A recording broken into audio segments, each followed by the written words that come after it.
Hey guys, welcome to my channel. Meron tayong unboxing video lang today. Shout out sa Fiachi. Fiachi ang tawag ko sa kanila, no? Hindi ko alam yung totoong pronunciation. Fiachi, kinontak nila ako, sabi nila, "Hey Jason, baka gusto mong i-try yung bago naming produkto." Sabi ko, "Yeah, sige. Padala mo lang." Ito, may bago sila, no? Reflexite and Green Dot combo. Pero meron din sila Reflexite and Red Dot combo. Pero syempre, alam niyo naman pagka laser, usapang laser, mas powerful ang green compared sa red. Okay? So, ito yung product. Isip ko na agad saan ko to ikakabit pero siguro sa airgun, sa Crossman 2240. Sa 22 na powder burner, pwede rin siguro to, no? So, wag masyadong mataas ang expectation pag mura yung presyo ng optic. Iba nga sabi, pag yung bibili ka daw ng optic, dapat times 2 ng presyo ng baril mo Dati hindi ako naniniwala dun pero nung nakagamit ako ng mga quality optics, totoo naman. It will last longer. Pero ito mga ganito, syempre meron pa rin tong place. Kasi meron tayong, hindi naman lahat ng gamit natin malalakas So sabi ko nga, yung CO2 ko na pistol or yung mga 22 LR na rifle, pwede rin. Ito yung pressure switch niya. May extra battery. Ito yung battery ng laser. Ito yung battery. Buti may extra Galing naman. Ito naman, ZR2032 extra battery ng Reflexite. Allen tool. Cleaning cloth. May brand pa nila, Fiachi. Okay. Strap, kung kailangan mong i-strap yung yung optic. Hindi, sa pala to. I-strap mo yung yung pressure switch. And the optic itself, optic and the Green Dot combo. Gulat nga ako shinip nila to, may kasama ng battery. So this is ready to go.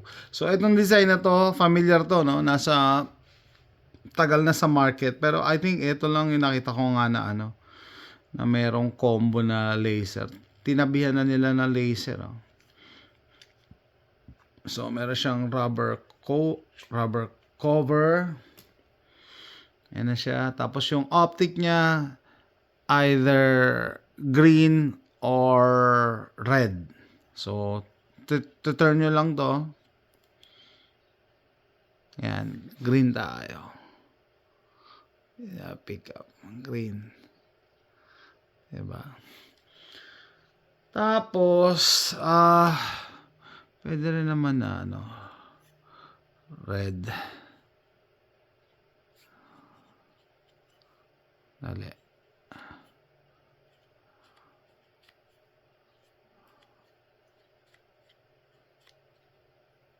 Yan, red.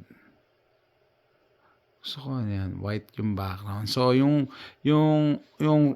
Reflexite, pwede ka magpalit ng reticle. So ito yung circle na may dot sa gitna. Ano ba yan? Ayan, kita nyo? Turn left. Ito yung ma-pick up ng camera. Parang dot lang siya.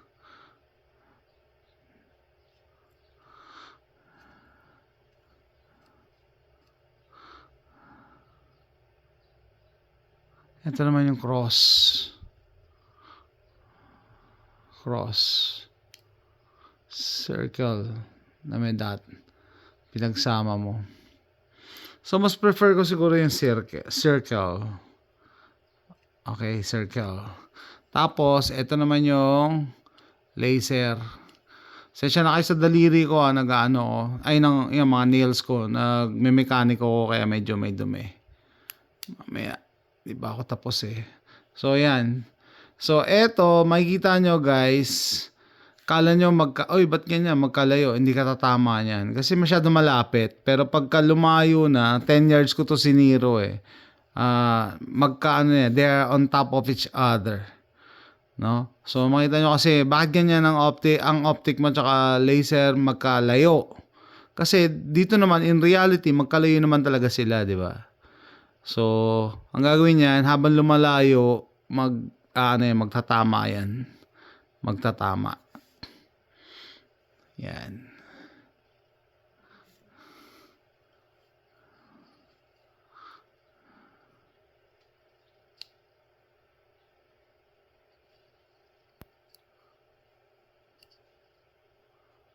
Malakas yung laser. Yung laser yata nito nakalagay less than 5 milliwatts. Kasi merong batas, no, na may iba-ibang lugar na pinagbabawal yung mga powerful lasers, yung more than 5 milliwatt yata. Kasi yung iba tinatapat sa sky na tinatamaan yung mga eroplano. Delikado yun, na-interfere na o nabablind daw yung mga piloto. Kaya wag kayong mag-expect na masyadong malakas na laser. Pero ito, for its intended purpose, kung ikakabit mo sa airgun, magpi-plink ka ng cans, pwede na to. Kung ikakabit mo sa 22, ganun din. 22 rifles or pistols, ganun din. Pwede na to. No? Yan.